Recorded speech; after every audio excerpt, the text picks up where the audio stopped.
In 2023, the Department for Education in charge of qualified teacher status in England, which is the QTS, developed or created a faster route in which overseas trained teachers from some countries, which is Jamaica, Ghana, Nigeria, South Africa, India, Singapore, and other countries, I think about 7 of them, can use the faster route to be able to convert their teaching license from their country to QTS if they meet the requirement. A lot of teachers from these countries has benefited from this faster track. When this was created, there are only few subjects that could benefit from this faster track, which are sciences, chemistry, physics, biology, mathematics, and some languages, except English. English language is not among. So if you've studied French, if you've studied maybe German, Spanish, these teachers were able to benefit from this faster track.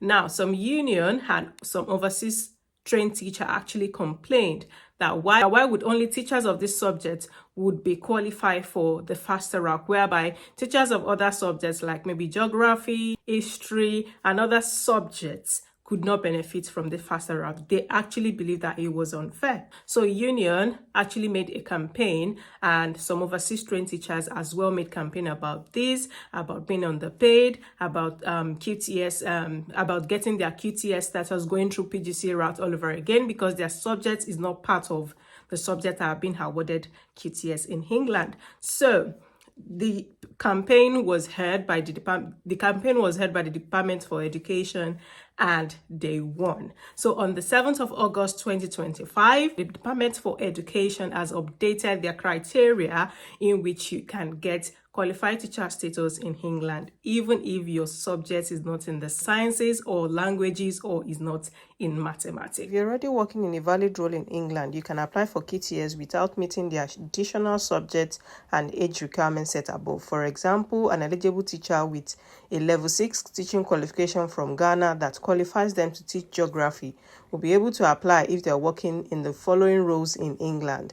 We'll consider the following settings and roles: a teacher, supply teacher, cover supervisor, teaching assistant in a state school, a teacher or supply teacher in an independent school, that is a private school, a teacher, tutor, or a lecturer in an Ofsted registered further education and skills, that is in a college, for example, a college. So you have to be a teacher in one of these settings for you to be able to qualify for QTS application. Ofsted registered early years setting, you have to be a teacher there, for example, in nursery. Now, application times, we assess 90% of this application through 1 year. For those that have probably reached out to me, you can say that it is 1 year. Now, those that are in the United Kingdom that have experience in the United Kingdom, their application tends to be faster. I know someone that the application just spent, I think, 3 months because the person has UK experience. Now, the application time might take longer if they need further information from you. Probably your reference or your referee didn't reply, or probably your referencing are not correct, and some other problems that might arise. Now, if you come to England with less than 2 years school experience, 2 years experience, after you got your QTS, you must complete a statutory induction, get development support. So if your subject is not in sciences and you'll be wondering how you can get your QTS, if your subject is not in mathematics and it's not in languages like it was before, now you can apply. All you need to do is just that you must have taught in the United Kingdom for 12 months, and which is 1 year. After that, you are qualified to be able to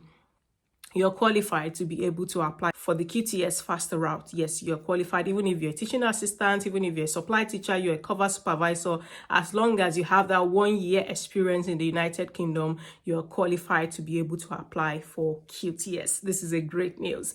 So this is what we've come to discuss. I'm going to drop the link in the description of this so that you can go online and read for yourself. This is directly from gov.uk. I'm not saying this, I didn't formulate this. This is directly from gov.uk, and I got this information from my union, and that is why you should join a union. I'll see you guys in my next video on the next update of what is happening about teach abroad, life abroad. Stay blessed, stay safe. Bye, guys.